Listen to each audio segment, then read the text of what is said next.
اللہ ہی تو ہے جو ہواؤں کو بھیجتا ہے تو وہ بادل کو ابھارتی ہیں،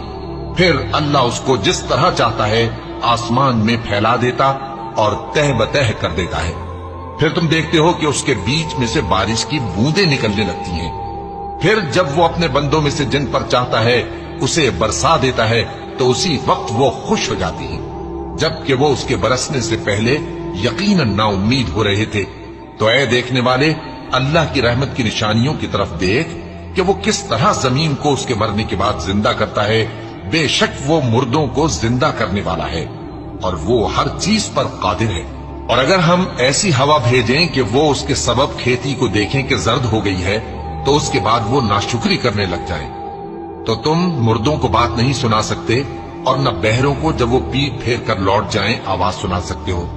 اور نہ اندھوں کو ان کی گمراہی سے نکال کر راہ راست پر لا سکتے ہو۔ تم تو انہی لوگوں کو سنا سکتے ہو جو ہماری آیتوں پر ایمان لاتے ہیں، سو وہی فرما بردار ہیں۔